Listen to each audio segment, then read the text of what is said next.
often when we're identified, we see it in our behavior. We see that we're more hurried, let's say, in the moving center, or we're more frustrated with trying to figure out an idea, or we're instinctively agitated with something, or emotionally we're caught up in, for example, inner considering or something to do with other people. And then it manifests in our behavior. We see it externally. And we mistake that for identification. We say, well, now I'm identified. When in fact, that's the result of being identified. That's not identification. Identification is something that happens to awareness when awareness attaches itself. And this is so fast in us, and we are so accustomed to it in the second state of consciousness, as the fourth way says. We're so accustomed to identifying immediately with almost everything. A thought, an emotion, a sensation, a person. As I was mentioning earlier, it could be the future, it could be a memory, it could be a fear, it could be an anticipation, an anxiety about something. Right away, our awareness attaches. And this is so fast and so subtle. And it doesn't become apparent to us that we're identified until we witness it in our behavior.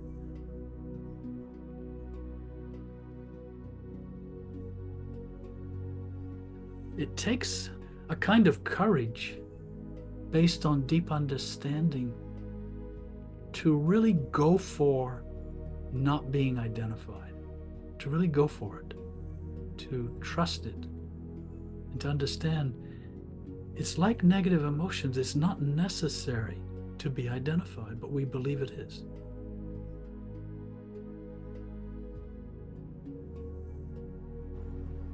It's difficult once we're in a momentum and identification starts and we're in a momentum, and then we realize it and want to stop it. There's a kind of a residue from momentum that we can't just clear out of ourselves right away. This is why people come home and they take a walk, or they take a nap, or they have a drink, or they are trying to disconnect, kind of clean out, get rid of, shake off that residue. Maybe they do yoga, maybe they meditate, whatever it is. This unbeknownst to themselves, they are trying to kind of shake off that residue of identification. And if it's been all day, it's hard. It's not so simple. And that's why ideally we want to be there as awareness before the identification happens. So it's sort of like it's at the faucet, and it turns on by itself. The faucet opens, and here comes the water through the faucet, or through the hose. Yes, now it's down in the hose. And at the very end of that hose is our behavior.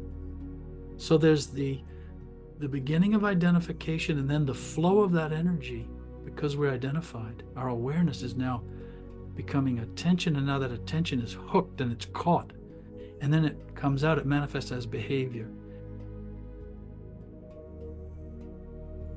What happens in most cases is when you learn about this, you start trying to control it at the end where the water's coming out of the hose.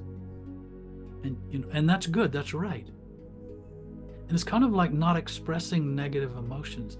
You're trying to not express identification, trying not to let it exhibit itself, flow through into and out through our behavior. But ultimately, the idea is to sort of work our way backwards through the hose, back to the faucet where it originated, and then be in a position to control that, to shut off that valve. Not so that energy and attention won't flow, but so that awareness won't lose itself in the flow of attention and identification. Awareness, in right order, would stay it would sort of remain at the top of the waterfall, and it wouldn't be pulled into the downward plunge of the waterfall and then land as a big splash. And often when we're identified, there's a big splash. In the extreme cases, in whichever center it is, there's like a big splash, a drama, or a rushing, or an urgency, or of trying to force a situation. to its conclusion as we imagine it should be concluded. Not all of our awareness gets pulled down the drain of identification, but a lot of it does. There's enough left that it can see. But here's what happens is it sees what's going on, but it's not aware as itself. It's aware of what's going on. And this is what changes, is when awareness starts to become aware as this. At first it feels like the observer. Now there's this observer, a sense of being the observer, and it knows it's watching you be identified, and you're identified and you can't stop it. And that's normal, and that is also frustrating. And then interestingly, what happens is we then become identified with the fact that we're identified. And this is how we get this is how we trace our way back to the source. We see that we're identified.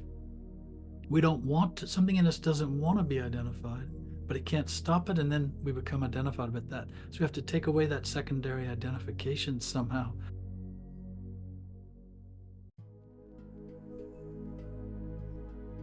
Do you know, in the end, see, this identification is not, it's not a thought. You can't think your way out of it. You can't even feel your way out of it, instinctively or emotionally. It's awareness, which is not a thought. It's not an emotion. It's not a sensation. It's pure, this pure being of awareness knows, it knows itself. It has to intuit that it doesn't want to be identified. It doesn't want to jump off that cliff again and go down the waterfall and splash. Because it knows getting back to the source, retrieving all of itself back is a nearly impossible task. And it's actually much easier never to go over the edge. But just like with negative emotions, we have all of these attitudes that reinforce it's good to be identified. We should be identified. Other people need to be managed, changed, controlled. They ought to behave, whatever it is. And that can be a project, it can be a person, it can be, and we have all these attitudes which reinforce this habit. It's one of the largest laws that we are under as human beings on earth. One of the largest, if not the largest law we are under physically on earth is gravity. And identification is almost exactly the same law in the psychological world. It's holding awareness bound to our psychology, to our psychological world and the feeling of I, and these emotions and these thoughts.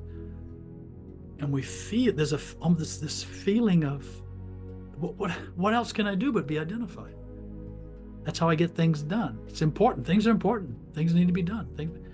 And that's all true, but what's not true is we don't have to be identified when we do them. And so this becomes a matter of not only feeling it and seeing it, but then sort of untangling these attitudes that reinforce it to begin with, until we can do what we're doing. We can unload the dishwasher, or garden, or be at a business meeting, or be talking to our mate, and not be sucked into it as a psychological feeling of I. It's not just about controlling our behavior. It's actually about awareness. It's awareness that becomes identified. And then it latches onto our attitudes, and then those attitudes proliferate as this behavior.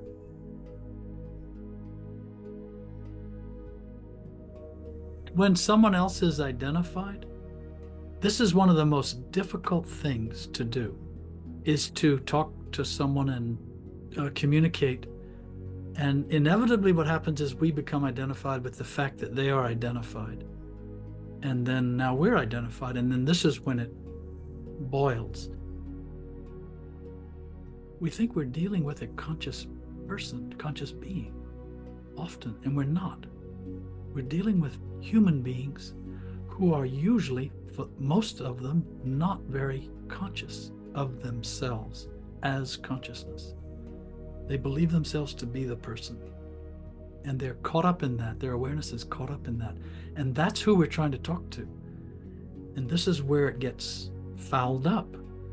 And so it takes a lot of experience to be able to look at someone in those moments and realize there's a big difference between them, the person you're talking to, and the awareness deep inside at their core, which is not conscious of itself, perhaps in that moment.